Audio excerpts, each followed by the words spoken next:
మరి America, Iran మధ్య ఈ శాంతి ఒప్పందం ఎంతకాలం నిలుస్తుంది? ఇది ఎలా ఉందంటే ట్రంప్కి బలవంతపు బ్రాహ్మణార్థం అంటారు సరా, అలా ఉంది. ఎందుకంటే అతనికి నవంబర్లో ఎలక్షన్స్ ఉన్నాయి. ఎట్టి పరిస్థితుల్లో ఓడిపోతాడో అనే సంగతి అతనికి బాగా తెలుసు. కనీసం రెస్పెక్టబుల్ ఓట్లైనా వస్తాయేమో అనే దానికి ప్రజలకి ముఖం చాటి వేయలేక అతనికి వస్తున్న డీగ్రేడింగ్ని, అంటే ఇంతవరకు అమెరికా చరిత్రలో కేవలం 22% మాత్రమే ఇతను కోరుకునే స్థాయిలో ఉన్న ఈ ప్రెసిడెంట్ ఈయన ఒక్కడే. మరి తన పరువు కాపాడుకోవడానికి ఇరాన్తో ఎలా పడితే అలాగా ఒప్పందం కుదుర్చుకున్నాడు. బాగుంది. ఇది ఎలా ఉందంటే తాళం వేసిదిని గొళ్ళెము మరిచిదిని అన్నట్టు చూస్తారా, అలాగా ఇతను ఇరాన్తో ఒప్పందం కుదుర్చుకున్నాడు. కానీ ఎంతో కాలంగా తన స్నేహితుడు, తన యొక్క ఫుల్ సపోర్టరు అయినటువంటి ఈ ఇజ్రాయెల్ని మర్చిపోయాడు, పక్కకు తోసివేశాడు, తొంగలో చుట్టూ వేశాడు. అఫ్కోర్స్ అది అమెరికా యొక్క నైజం. అవసరం ఉన్నంతసేపు ఓడమల్లయ్య, అవసరం తీరిన తర్వాత బోడి మల్లయ్య అంటాం అనేది అమెరికా యొక్క స్ట్రాటజీ. వాళ్ళు ఏమంటారంటే నేషన్ ఫస్ట్ అంటారు, వాళ్ళ బోందా. మా ట్రంప్ గారు అయితే ఫ్యామిలీ ఫస్ట్ అంటాడు. వాళ్ళ స్వార్థ ప్రయోజనాల కోసం వాళ్ళ దేశాన్ని తాకట్టు పెట్టడానికి కూడా వాళ్ళు వెనకాడరు, ట్రంప్ లాంటి వాళ్ళు. మరి ఇప్పుడు అవసరం ఏమొచ్చింది?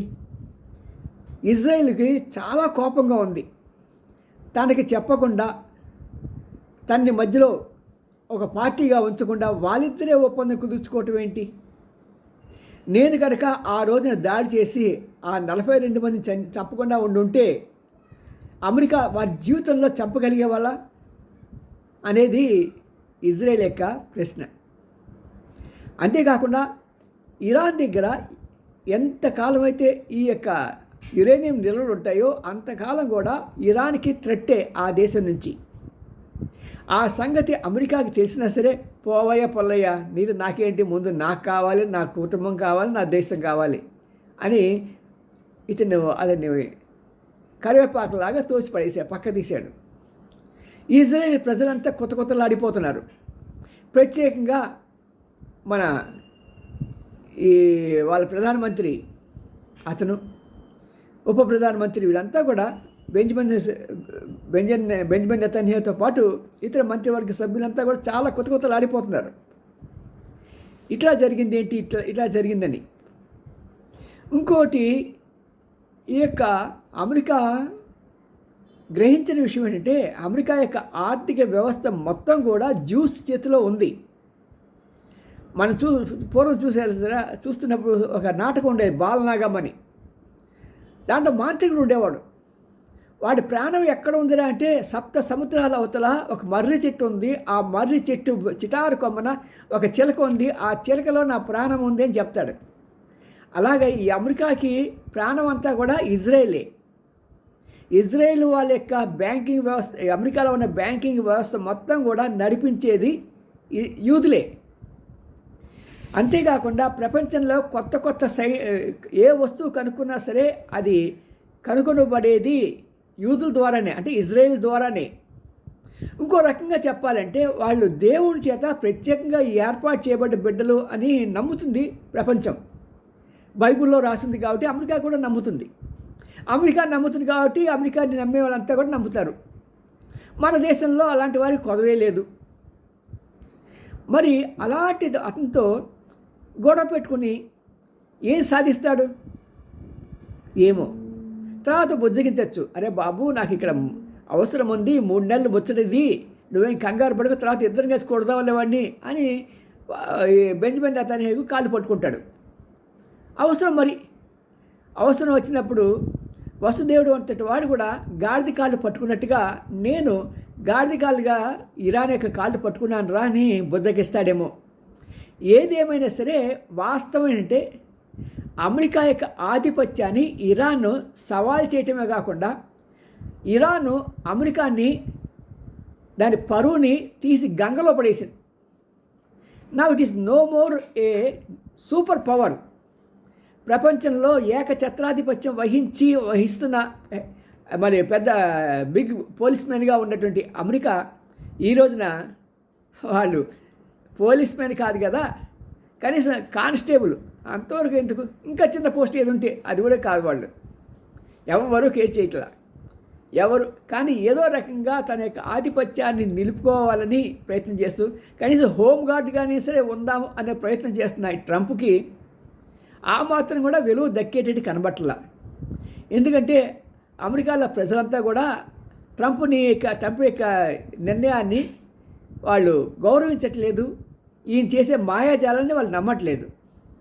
అంతేకాకుండా ఇరాన్లో కూడా ప్రజలు రోడ్డు మీదకి వచ్చి ఈ యొక్క దీన్ని ఒడంబడికని వాళ్ళు ఖండిస్తున్నారు.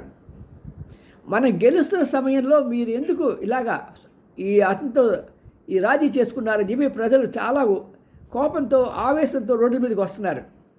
అలాగే ఇరాన్లో కూడా ఇజ్రాయెల్లో కూడా ప్రజలు ఏమాత్రం కూడా ఈ యొక్క ఒప్పందాన్ని ప్లస్ రెండవది అమెరికా చేసిన ద్రోహాన్ని వాళ్ళు ప్రతి ఒక్కరు ప్రజల్లో కూడా కొత్తలాడిపోతున్నారు. ఎప్పుడు అవకాశం వస్తుందా, ఎప్పుడు దెబ్బ కొట్టాలని చూస్తాడు.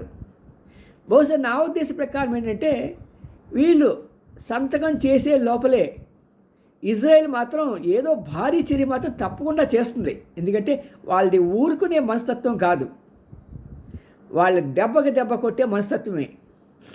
ఇజ్రాయెల్ వాళ్ళు ఇరాన్ని వాళ్ళు సంతకం పెట్టే లోపలే వాళ్ళు ఒక దెబ్బ కొట్టి ఆ సంతకాలు జరగకుండా ఆ ఒడంబడిక రాకుండా చేయడానికి గట్టి ప్రయత్నం చేస్తారు. వాళ్ళ దగ్గర ఉన్న గొప్ప గుణం అంటే వాళ్ళు ఏం చేద్దాం అనుకుంటారో అది ఖచ్చితంగా చేసి తీరుతారు. మరి ఇలాంటి సమయంలో ఈ శాంతి ఎంతవరకు నిలుస్తుంది? ఈ శాంతి జపం తాత్కాలికమే కదా. ఇతనికి ట్రంప్కి అవసరం కాబట్టి శాంతి అని చెప్పి వాళ్ళు చెప్పిన ప్రతి ఒక్క నియమాన్ని అతనికి తలవొగ్గాడు. మరి ఈ ఎలక్షన్స్ రేపు నవంబర్లో ఎలక్షన్స్ అయిపోయాక ఇదే స్థాయిలో నిలబడతాడా ఏమో, డౌటే. ఎందుకంటే క్షణానికి జవరాండ్ర చిత్తంలో మారుతాయి అంటారు, కానీ జవరాండ్ర ఏమో తెలియదు. కానీ ట్రంప్ యొక్క మనస్తత్వం ప్రతి క్షణానికి మారిపోతూ ఉంటుంది. అలా మారిపోయే ట్రంప్ యొక్క తత్వాన్ని ఎవరు చదువుతారు? కానీ చదివే వాళ్ళు ఉన్నారు. ఇజ్రాయెల్లో యూదులు అతని యొక్క ప్రతి కదలికని వాళ్ళు గ్రహిస్తూ ఉంటారు. దానికి కౌంటర్గా ఏం చేయాలో అనేది వాళ్ళు ఆలోచించి దానికి రెడీగా ఉంటారు. Let us hope that the peace will prevail for at least 3 to 4 months. శాంతి, నువ్వు ఎక్కడికి వెళ్ళిపోకమ్మా, ఉండు. ప్రపంచానికి నువ్వు అవసరం. ఎందుకంటే నువ్వు ఉంటేనే ఇప్పుడు పెట్రోల్ $1 అది $80 వచ్చింది బ్యారెల్. నువ్వు కనుక లేకపోతే అది మళ్ళీ 110, 120కి వెళ్ళిపోతుంది. శాంతి తల్లి, ఉండమ్మా, ప్రపంచంలో నీ అవసరం ఎంతో ఉంది. See you, VN Ramji, senior journalist. Gudiganta టీవీని లైక్ చేయండి, షేర్ చేయండి, సబ్స్క్రైబ్ చేయడం మాత్రం మానకండి. అమెరికాని నమ్మకండి. రైట్.